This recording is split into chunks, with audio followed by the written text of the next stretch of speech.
The worst phone calls always come on Sunday afternoons. I was knee-deep in garden soil, carefully transplanting my grandmother's prized hydrangeas when my father's name flashed across my screen.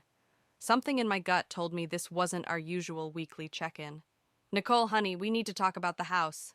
Those 7 words made my hands freeze in the dirt.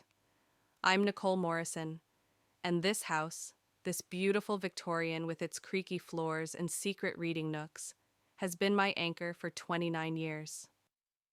Every inch holds a memory. The notches on the kitchen doorframe marking my growth, the window seat where Mom read to me before she passed, the garden where Grandpa Cole taught me about flowers. "What about the house?" I asked, though I already knew. Monica's influence had been seeping into every corner of Dad's life since their wedding 6 months ago. "Monica and I have been talking," Dad started, his voice carrying that artificial cheerfulness he uses when he's about to deliver bad news. "We found this amazing condo downtown and, well, we think it's time to sell." The hydrangea stem snapped between my fingers. "Sell? Dad, you can't be serious." "Now, sweetie, I know you're attached to this place, but attached? This isn't about attachment. This is our home. Mom's home. Grandpa Cole's." "Your grandfather would have understood," he cut in. "Times change. People move on. Monica feels—" Of course, Monica feels. The bitterness in my voice surprised even me. "What about what I feel?" "You're 29, Nicole. You have your own apartment. The house is too big for just Monica and me, and the maintenance—" "I'll help with the maintenance," I said quickly. "I always have." "The decision's made, honey. We're meeting with the realtor on Wednesday." I sat back on my heels, dirt smudging my jeans. Across the fence, Emmett, my childhood neighbor, was washing his car. He caught my eye and waved, but his smile faded when he saw my expression. "Dad, please, just wait. Let's discuss this properly." "There's nothing to discuss. Monica's already started looking at furniture for the new place." Of course she had. Monica, with her Pinterest boards and her constant complaints about the house's dated charm. Monica, who was barely older than me but somehow had convinced my father that everything from his past needed upgrading, including his relationship with his only daughter. "I have to go," I said flatly, ending the call before he could respond. Emmett was already heading over, water dripping from his hands. "Bad news?" "They're selling the house." The words felt like gravel in my mouth. "What? Your dad can't— I mean, didn't your grandfather—" His words triggered something in my memory. A conversation with Grandpa Cole just before he passed away last year. Something about papers in his study. "Help me with something?" I asked Emmett, already heading inside. Grandpa's study remained untouched, a silent tribute to the man who'd raised me alongside Dad after Mom died. The leather chair still held the impression of his favorite sitting position, and his reading glasses lay folded on the desk. "What are we looking for?" Emmett asked, watching as I pulled open drawer after drawer. Grandpa mentioned something, papers he wanted me to have, said they were important, but I was too grief-stricken to pay attention then. 20 minutes of searching led us to a locked metal box in the bottom drawer. The key hung on a chain behind Grandpa's favorite painting, exactly where he'd always kept his important keys. Inside, beneath birth certificates and old photographs, I found it.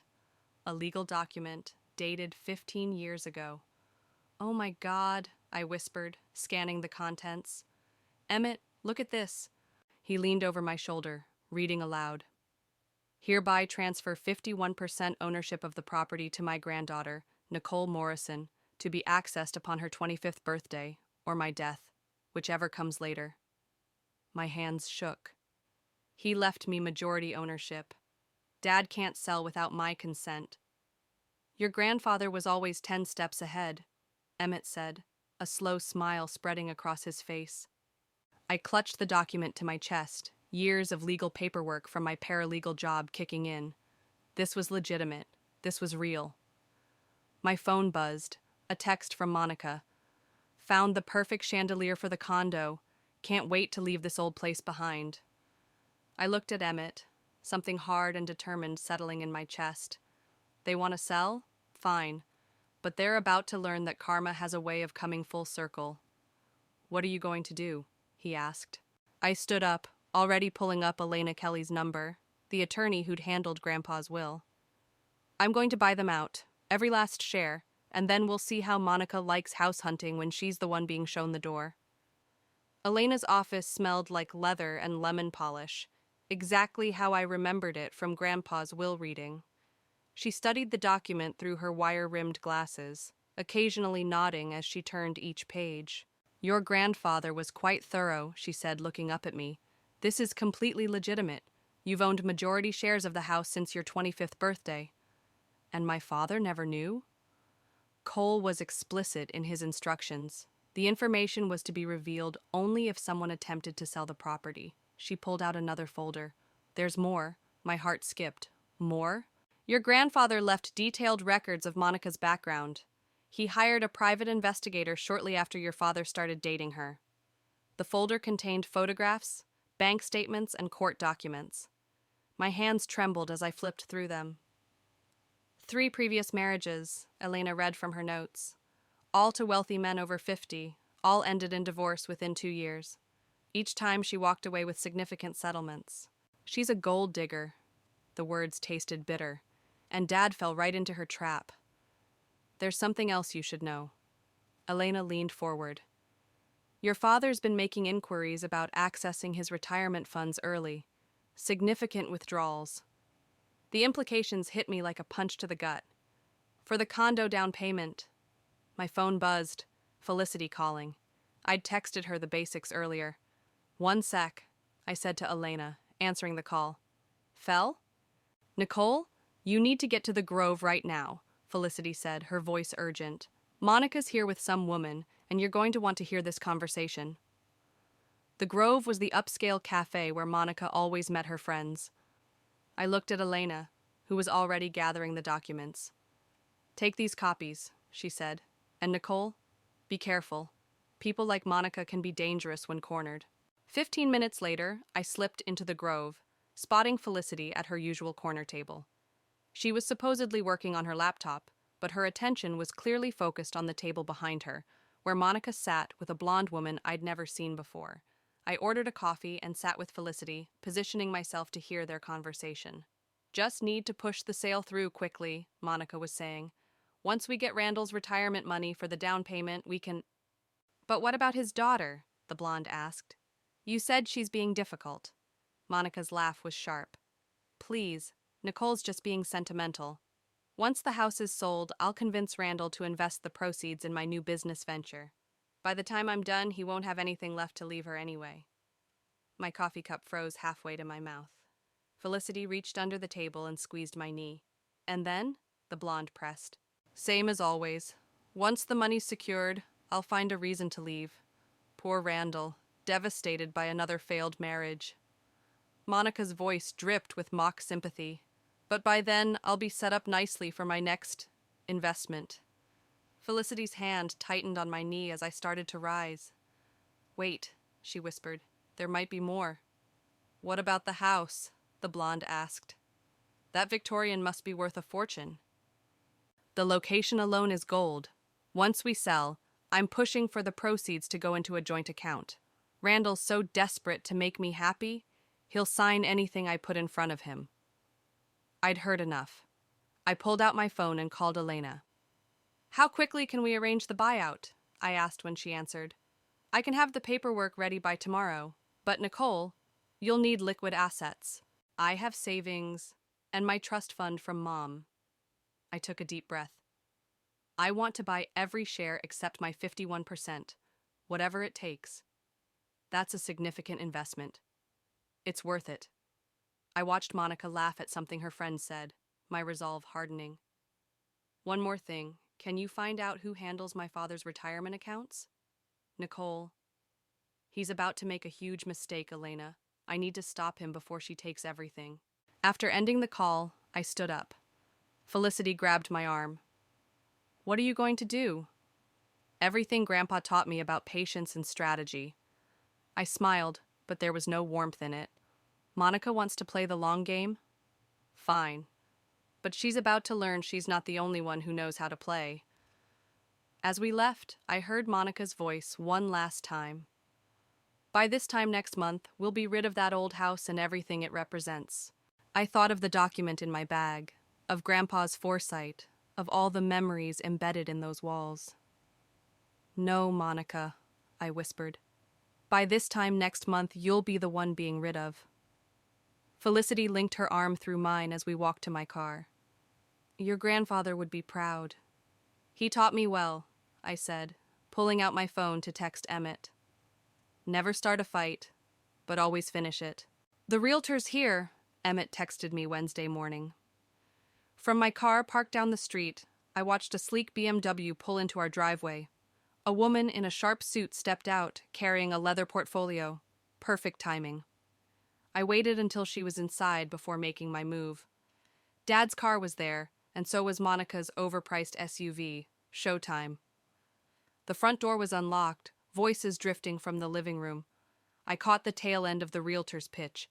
And with the current market, we could list at $850,000. There's already significant interest. That won't be necessary, I announced, stepping into the room.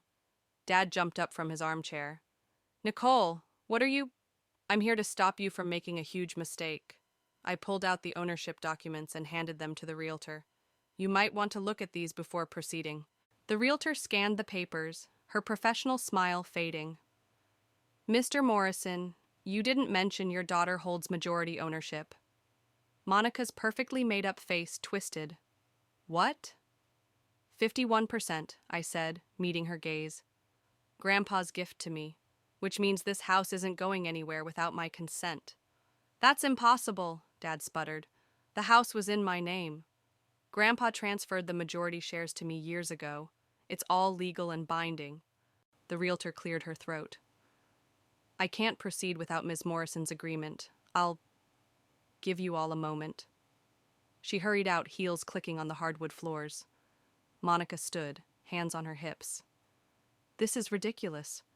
Randall, do something. There's nothing he can do, I said. But I have a counter-proposal. Dad sank back into his chair. Nicole, please, we need this sale. The condo... You mean you need my father's retirement money for the down payment? I turned to Monica. That's your plan, right? Get him to drain his accounts? Her face went white. How dare you? I heard you at the Grove yesterday. Every word about your investment plans and how you'll leave once you've secured the money. Just like you did with your last 3 husbands. Dad's head snapped up. What? Show him, Felicity said from the doorway. I hadn't even heard her come in, but I was grateful for the backup. I pulled out the PI's report and handed it to Dad. 3 marriages, 3 divorces, 3 settlements, I said as he flipped through the pages. Each time she walked away with everything she could get, and you were next. Monica lunged for the papers, but Felicity stepped between us. I'd stay right there if I were you, she warned. The police might be interested in those fraud charges from 2019. Randall, they're lying, Monica pleaded. They're trying to turn you against me. But Dad wasn't looking at her. He was staring at a bank statement showing massive withdrawals from his retirement account. The condo down payment, he whispered. You said your business would cover half. I'll buy your shares, I said into the heavy silence. Fair market value. You can use that money to start over, Dad, without touching your retirement. Monica grabbed her purse. This is insane. I won't stand here and listen to these accusations. Running away again? I asked. Like you did in Seattle or Miami, or should we talk about Phoenix? She froze, hand on the doorknob. Dad looked up from the papers, his face ashen. Is it true? Of course not, but her voice cracked. Randall, baby, you know me. Do I? He held up the PI report. Because according to this, I don't know you at all. A car horn honked outside. Through the window, I saw a familiar face in a waiting vehicle. That would be your friend from the Grove, I said to Monica. The one you were bragging to about your clever plan. Turns out she's very cooperative when presented with evidence of conspiracy to commit fraud. Monica's composure finally cracked. You little... Choose your next words carefully, Felicity interrupted. I'm recording everything. The fight seemed to drain out of Monica. Without another word, she yanked open the door and fled. Dad stood shakily. Nicole, I don't know what to say. Don't say anything yet. I pulled out Elena's buyout paperwork. First, let's make sure the house stays where it belongs. Then we can talk about everything else. He nodded slowly, tears in his eyes. Your grandfather would be proud of you. I learned from the best, I said, thinking of Grandpa's lessons about patience and justice. Both of them. As Dad went to get a pen, Felicity squeezed my hand. You okay? I looked around the living room, at the walls that held so many memories, at the space that would now truly be mine. Yeah, I said. For the first time in a long time, I really am. But something told me this wasn't over. Monica's type didn't give up easily, and I needed to be ready for whatever came next. 3 days after the confrontation, Monica showed up on my doorstep with tears streaming down her face. I almost slammed the door, but something in her expression made me pause. Please, she said, mascara running. 5 minutes, that's all I'm asking. I left the door chain on. Why should I? Because I have something your father needs to hear, and you're the only one he'll listen to now. Against my better judgment, I let her in. Emmett was working in the garden. I'd texted him the moment I saw Monica's car pull up, and I knew he was keeping watch. Monica perched on the edge of the sofa, looking nothing like the polished woman who'd tried to steal my father's future.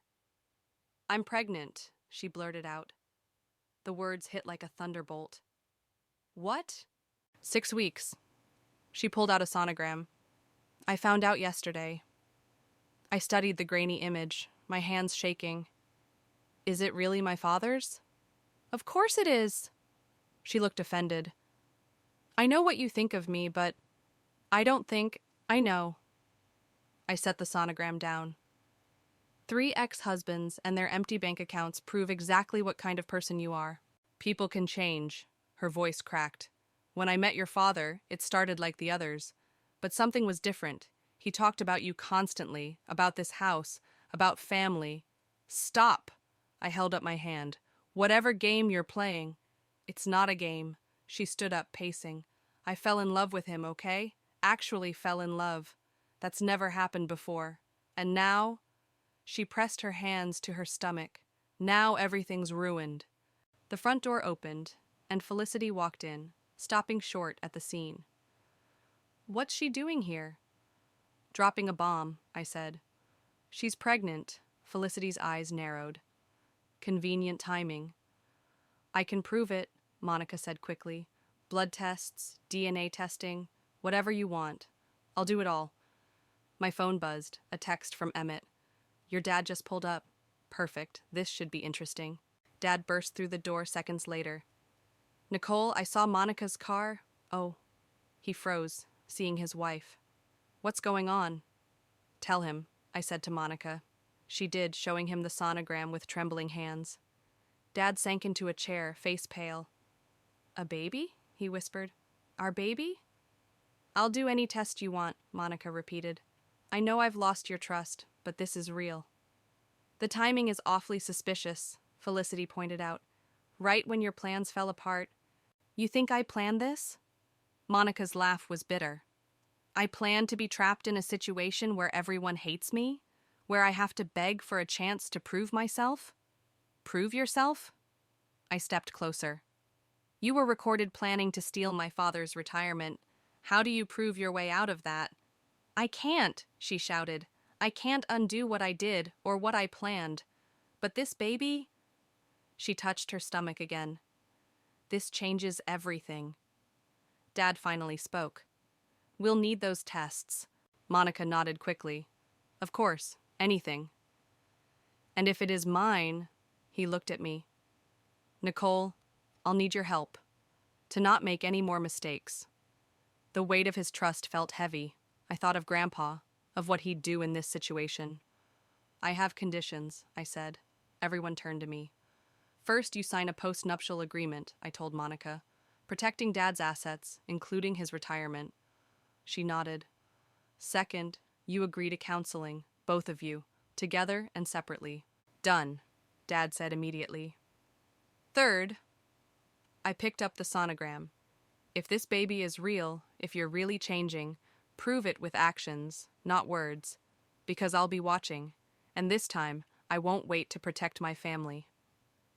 Monica wiped her eyes. I understand.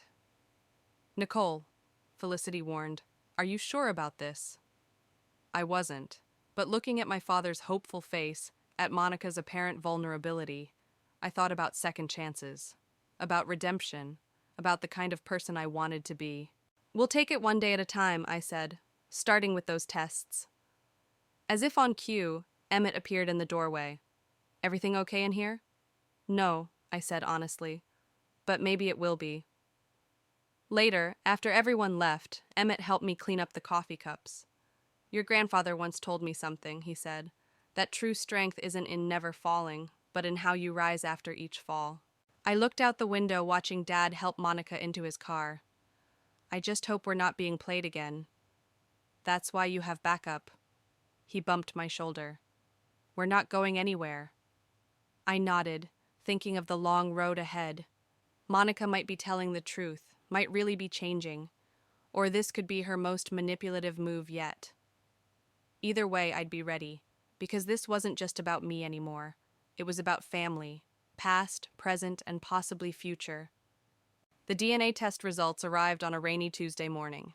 I was in the middle of clearing out Grandpa's study when Dad called. It's mine, he said, his voice thick with emotion. The baby, it's really mine. I sat down in Grandpa's old leather chair. Have you told Monica? She's here with me. Nicole, would you come over to the apartment? Monica had moved into a small rental after our confrontation, with Dad splitting his time between there and our house. I hadn't visited yet, but this felt important. I'll be there in 20. The apartment was exactly what I'd expected. Modern, minimalist, and nothing like our warm family home. Monica opened the door, her usual perfect makeup absent, wearing simple maternity clothes instead of her designer outfits. Thank you for coming, she said softly. Dad sat at the kitchen table, the test results spread out before him. His eyes were red.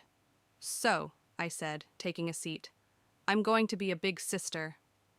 Monica burst into tears. Not the calculated tears I'd seen before, but messy, genuine sobs. I'm sorry, she gasped. The hormones. It's not just the hormones, Dad said, reaching for her hand. We've been talking about everything.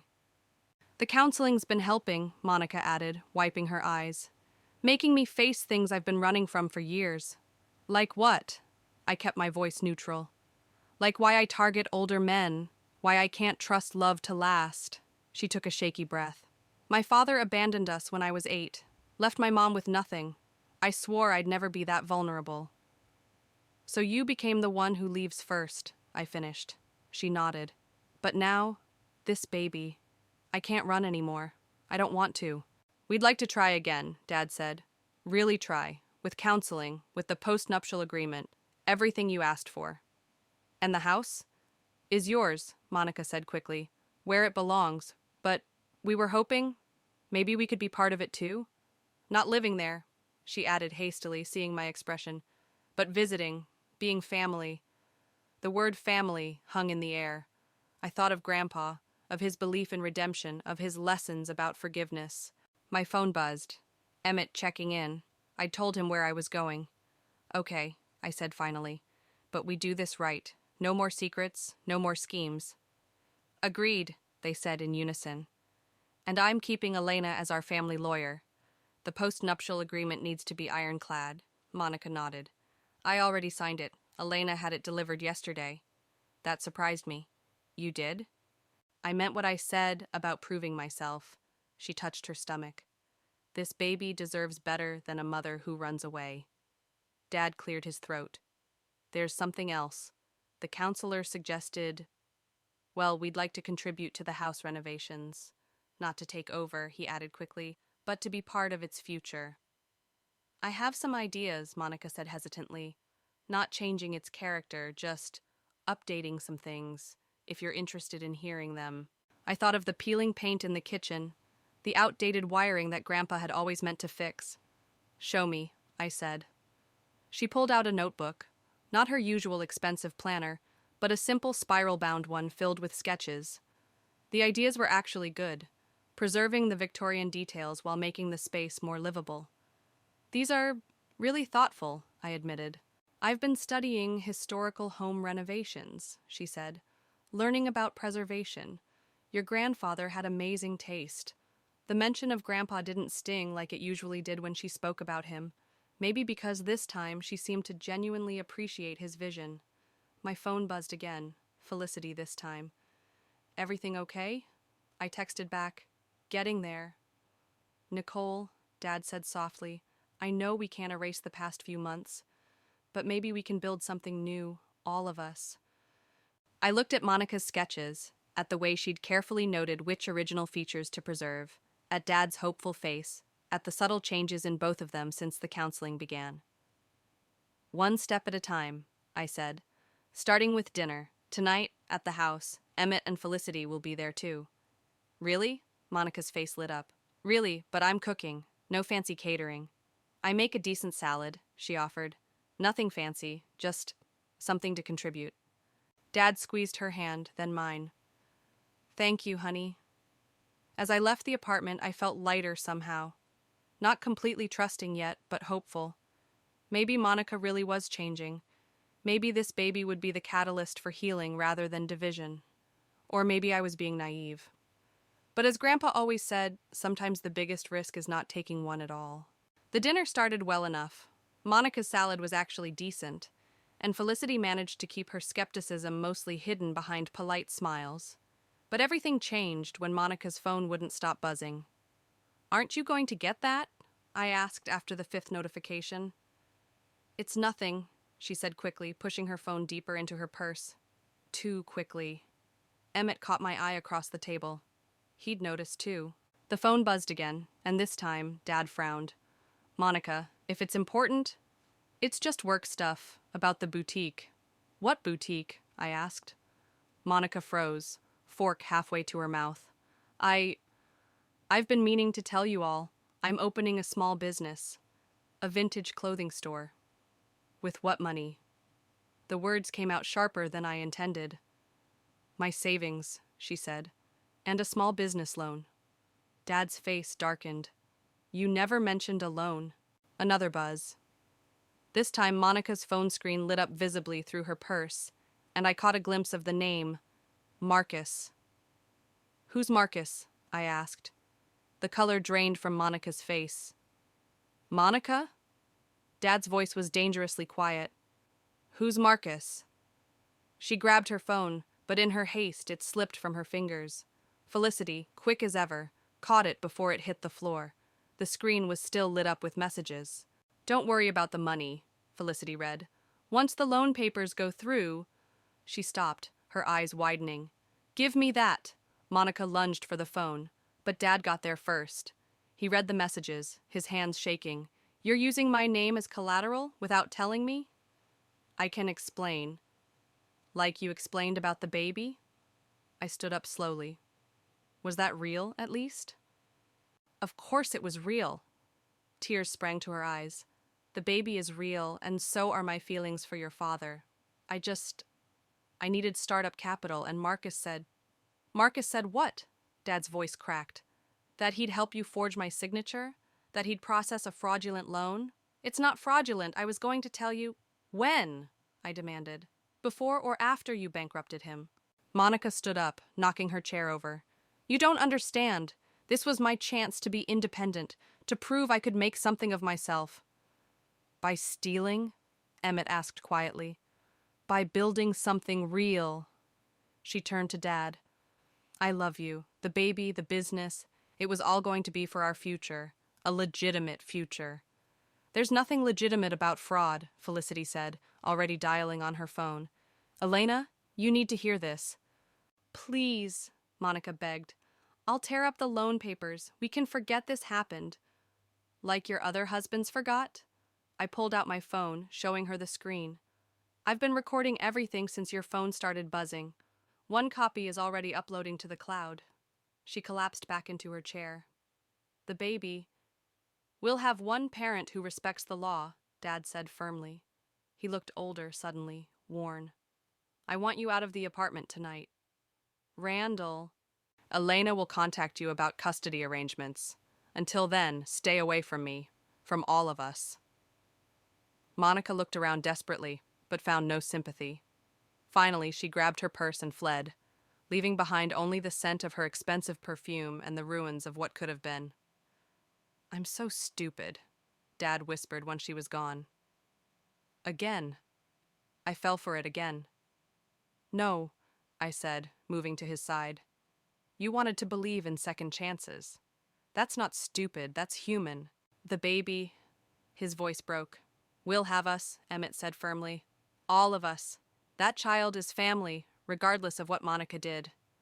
Felicity hung up with Elena. She's filing emergency paperwork tonight. Monica won't be able to access any of your accounts or use your name for loans. I should have listened to you from the start, Nicole. Dad looked around the dining room, at the family photos on the walls. Your grandfather would have seen through her immediately. Maybe, I said. Or maybe he would have done exactly what we did, give someone a chance to change, to be better. Fat lot of good that did, he said bitterly. It did something, I countered. It showed us who we are, that we're strong enough to face anything together. The baby would come in a few months, bringing complications and joy in equal measure. Monica would fight, would probably try more schemes, but we'd be ready. Family dinner next week? Emmett asked, starting to clear the plates. Without the drama this time? Dad managed a weak smile. I'd like that. As we cleaned up together, I caught sight of Grandpa's photo on the wall. He was smiling that knowing smile of his, the one that always seemed to say everything would work out in the end. For the first time in months, I actually believed it would. The final showdown came sooner than any of us expected. I was supervising the electricians installing new wiring when Monica stormed into the house, waving papers and looking like she hadn't slept in days. You think you're so clever, she snarled. All of you plotting against me. Dad emerged from the kitchen where he'd been painting. Monica, you shouldn't be here. Shouldn't be here? This was supposed to be my house. She threw the papers at him, legal documents from Elena. Joint custody? Supervised visitation? I'm the mother. A mother who committed fraud, I said, stepping between them. You're lucky Elena convinced Dad not to press charges. Lucky? She laughed hysterically. I'm 7 months pregnant and living in a studio apartment. Everything I worked for? You mean everything you tried to steal? Felicity's voice came from behind her. She must have arrived for our planned lunch meeting. Monica spun around. You're the one who turned them against me.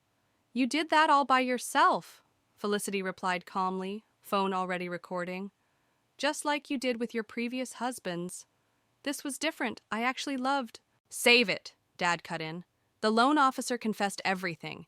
How you planned this even before the pregnancy. How Marcus was helping you set up fake businesses to funnel my money through. Monica's hand went to her stomach. The baby's kicking, she said suddenly, her voice small. Would you like to feel it? The transparent manipulation made me sick. Stop it. Just stop. Nicole, Dad warned, but I'd had enough. You want to talk about the baby? I stepped closer to Monica. Let's talk about how you used an innocent child as a pawn. How you tried to leverage Dad's excitement about being a father again to steal his life savings. I needed security, she shouted, for the baby's future. The baby would have had security. Dad would have given you and the child everything, but you couldn't wait, could you? Couldn't trust that love and family were enough? Love? She spat the word. Love doesn't pay bills. Love doesn't secure futures. I learned that when my father walked out. So you became him instead, I said quietly. Running cons, abandoning people, destroying families. The words hit home. Monica staggered back, catching herself on the banister. The difference is, Dad said, his voice steady, our child won't grow up learning those lessons. They'll learn about real family, real love, real trust. From you? Monica sneered. The man who fell for the same trick twice? No, I interrupted. From all of us. The people who stayed, the people who fight for family instead of trying to steal it. Emmett appeared in the doorway. He must have heard the commotion from next door. Everything okay here? Fine, Monica said quickly. I was just leaving. Good idea, Felicity said, before I call Elena about this violation of the court order. But Monica wasn't done. She pulled out one last paper from her purse. I still have this, your signature, Randall, on one loan that went through before they caught us. Dad paled. What? $50,000, due next month. Her smile was vicious. Good luck proving you didn't sign it.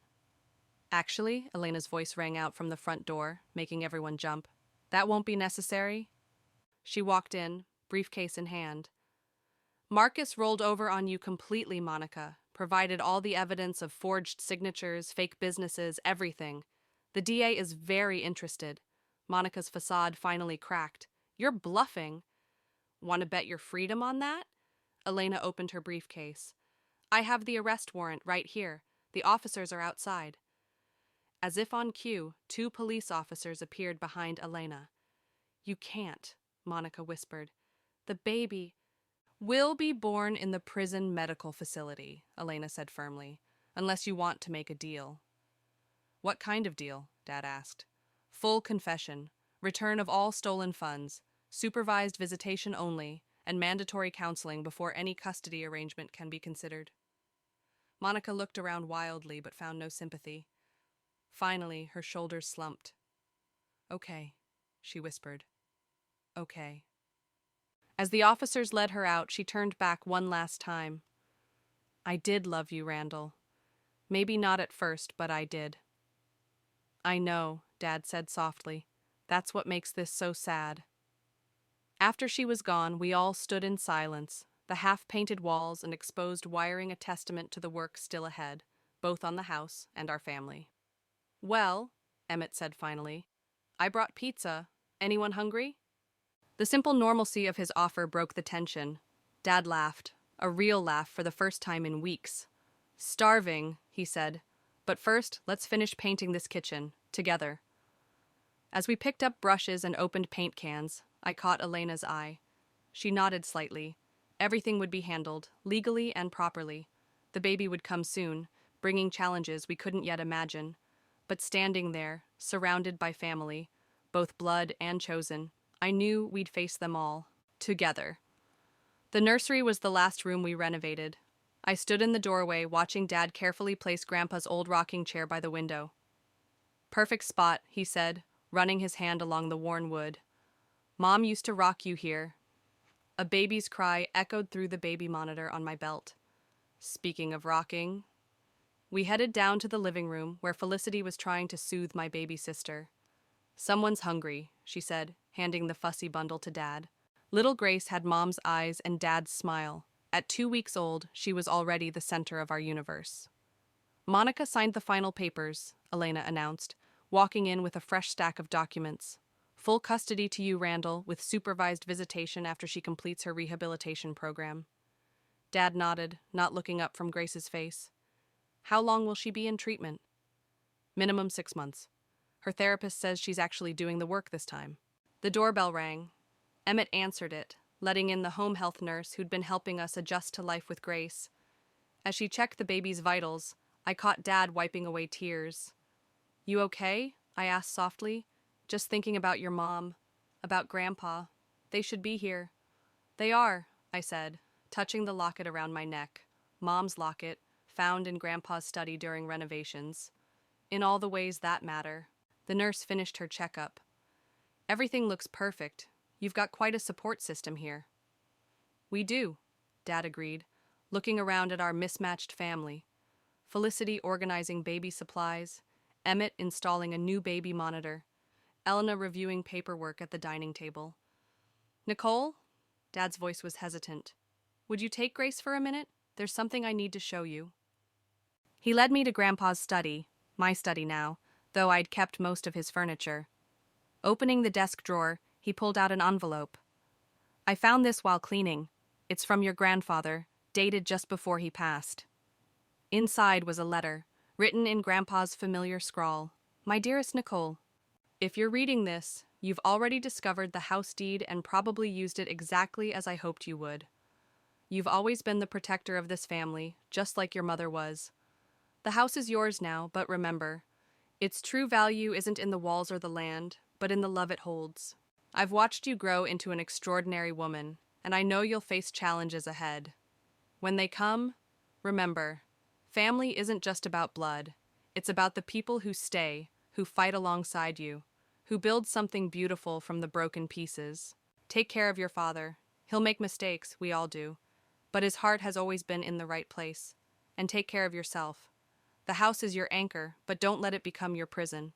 Let it be what it was always meant to be, a home for love, forgiveness, and new beginnings. With all my love, Grandpa.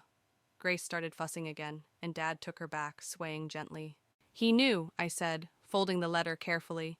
Somehow, he knew we'd need this place to bring us back together. He knew you'd be strong enough to fight for it, Dad corrected, to fight for all of us. Through the window, I could see Emmett in the garden, planting new hydrangeas alongside Grandpa's old ones. The house hummed with life, not just the new wiring, but the energy of family, of healing, of hope. I've been thinking, Dad said, still swaying with Grace. Maybe it's time I moved back in. Not to take over, he added quickly. This is your house now, but maybe we could make it work? All of us? I thought of the empty rooms upstairs, of morning coffee in the kitchen, of Grace growing up in these halls like I did. Yes, I said. I'd like that. Grace grabbed my finger, her tiny grip surprisingly strong. Outside, Felicity was setting up for dinner in the garden. Elena was putting away her paperwork, and Emmett was bringing in fresh flowers. You know what Grandpa would say right now? Dad asked. That family is like his garden, I smiled. It needs strong roots, regular care, and room to grow, he finished. Grace cooed, reaching for the sunlight streaming through the window. In that moment, I saw our future clearly. Sunday dinners in the garden, Grace's first steps on these floors, new memories layering over the old ones like fresh paint on beloved walls. Monica would always be part of our story, but she wasn't its ending. The ending was here, in this house that had weathered storms and schemes, and still stood strong. In this family that had bent, but never broken. Welcome home, little one, I whispered to Grace. Welcome home, Dad. Outside, the hydrangeas bloomed, old and new flowers mingling in the summer breeze, their roots deep and strong in the soil of home.